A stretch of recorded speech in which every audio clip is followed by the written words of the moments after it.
Tervist! Tänases Pointev osas räägime GPS-seadmetest. Milline täpselt endale valida ja milline on just õige GPS-seade sulle. Kuid esmakorras sooviksime tänada aasta autoesindust, kes varustas meid tänasel päeval suurepäraste Škoda sõiduautodega.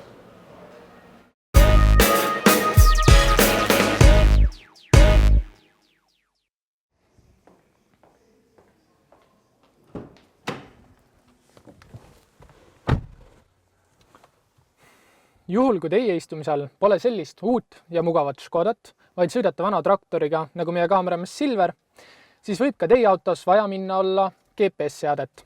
Ehk tänases osas vaatame, mida kujutab ennast GPS-seade ja mida pidada silmas, kui soovite endale ka üht soetada. Esimeseks ja kõige olulisemaks aspektiks on kaardid. Ehk alati ei tähenda suur kaartide hulk head GPS-seadet. Kui soovite näiteks sõita Skandinaaviasse või Lääne-Euroopasse, kui need kaardid puuduvad, siis nende soetamine võib tihtipeale moodustada väga suure osa GPS-i enda maksumusest. Teiseks oluliseks asjaks on ekraan. Ehk tihtipeale arvatakse, mida suurem on ekraan, seda parem on. Kuid nii see ei ole. Ehk suur ekraan võib hakata varjama juhi vaatevälja, mis võib muutuda ka ohtlikuks. Samuti, kui soovite mugavat mahutundlikku puuteekraani, tähendab see seda, et peate loobuma ka mittepeegelduvast variandist. Kolmandaks ja väga oluliseks asjaks on lisafunktsioonid. Ehk GPS-il võiks olla ka näiteks käedvaba seade või siis ka muud, kas autokaamerad või mis teile tundub vajalik. Olen paigas. Filmib ka? Jaa. Esimeseks seadmeks meie testis oleme valinud Garmini poolt toodetava Drivelux 50 LM-i, mis on tänases testis üks võimekamaid, aga ka ühtlasi üks kallimaid seadmeid. Garminil on 5-tolline puutetundlik ekraan ja sisse on mahutatud sellel 45 kaardi rigikaardid ja ka Ida-Euroopa kaardid. Seadmel on 3D kaardivaade ja sõiduridade abi, mis tähendab seda, et näiteks maanteel, kus on palju ärapöördeid, on väga mugav, kuna see näitab täpselt ära, millisest reast tuleb lahkuda. Seadme Bluetoothi ühendus tähendab seda, et kui teil tuleb näiteks tähtis ärikõne, ei pea te telefoni panema kõrva äärde ja riskima rahatrahviga, vaid saate rääkida tähtsad kõned läbi GPS-seadme. Eluaegne tasuta kaartide uuendus. See tähendab seda, et kui teie elukohas on muudetud teid, on tehtud mingid väiksed lõikekad, siis see tähendab seda, et läbi tarkvara saate uuendada ja kuvab ka need teed teil GPS-seadmes. Mugav magnethoidik seadmel tähendab seda, et kui soovite autost lahkuda, siis ei pea te mingit klõpsega ühendusi lahti tegema, vaid piisab sellest, et tõmbate seadet enda poole ja see tuleb ära ja saate panna ta kindla aekasse. Ja samamoodi ka tagasi, ehk sõidu ajal ei pea te igasuguseid tülikaid toiminguid tegema. Ja nüüd ainuke asi, mis teistel seadmetel puudub ja Garminil on olemas, on eestikeelne hääl juhendamine, mis tähendab seda, et kui tulete autosse, käivitate GPS-seadme, võite talle lihtsalt öelda, et Garmin, ma tahan koju minna. Ja nii lihtne see ongi, Garmin juhendab teid otse koju. Meie testis teiseks olevaks seadmeks on Prestigio Geovision 5058, mis on ühtlasi ka kõige odavam meie testis olevatest seadmetest. Sellel Prestigiol on 5-tolline survetundlik puuteekraan, mis tähendab seda, et see on mativiimistlusega, ehk see ei läigi teile vastu ja on päikese valguse käes mugavam vaadata. Prestigiot juhib väga hea tarkvara, milleks on Navitel iGo. Selle tarkvara abil on väga mugav uuendada kaarte ja ka neid juurde osta. Rääkides kaartidest, siis Prestigiol on 45 kaarti, sealhulgas kas Euroopa kaardid ja Eesti kaart. Mis teeb veel seadme heaks, on see, et tal on sisseheitud kiiruskaamerate teavitus. Ehk sõites Tartust Tallinna poole, saate teavituse, kui teid ootab ees kiiruskaamera.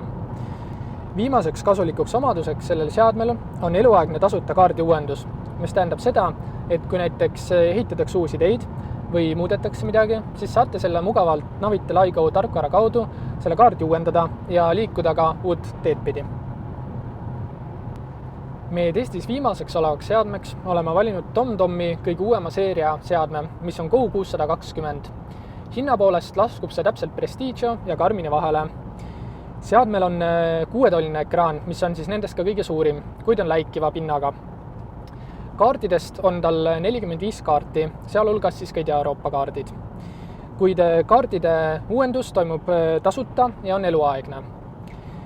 Seadmel on 3D kaardivaade ja sõiduridade abi, mis teevad sellest väga mugava abilise ka näiteks maantee peal. samuti on TomTomil olemas liikluskaamerate info, mis siis teavitab sind liikluskaameratest. Seadmele on sisse ehitatud ka Bluetooth, ehk siis sarnaselt Garminile ei pea te telefoni kõrva äärde võtma, vaid saate rääkida mugavalt läbi GPS-seadme. Samuti on seadmel olemas eestikeelne juhendamine, kuid teie poolt siis räägitust eesti keelest seade kahjuks aru ei saa. Ja samuti on seadmel 16 gigabaidine sisemälu ja saab ka sisse panna mälukaarti.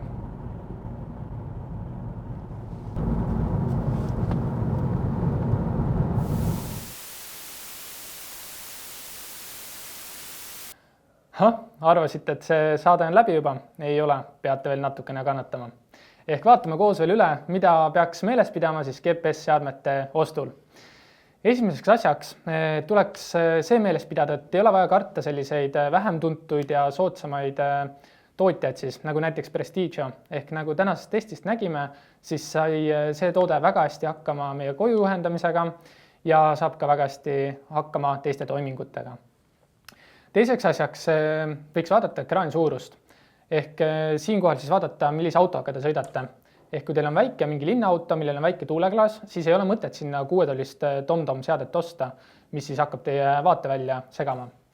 Kuid kui sõidate näiteks suurema mikrobussiga või üldse mingi suurema autoga, millel on suur tuuleklaas, siis võite vabalt võtta sinna 6-tollise või isegi suurema GPS-seadme. Kuna mida suurem see ekraan on, seda mugavam sul sealt vaadata siis ette kuvatavat infot. Kolmandaks asjaks tooks välja siis tasuta kaardiuuendused ja olemasolevad kaardid, mis seal GPS-seadmes on.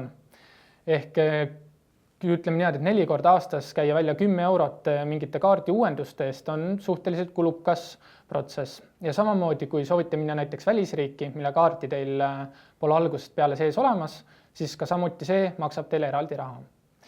Ja viimaseks asjaks, ma saan aru, et mõned teist on soovinud või kas siis tahtlikult või mitte riigikassat täita.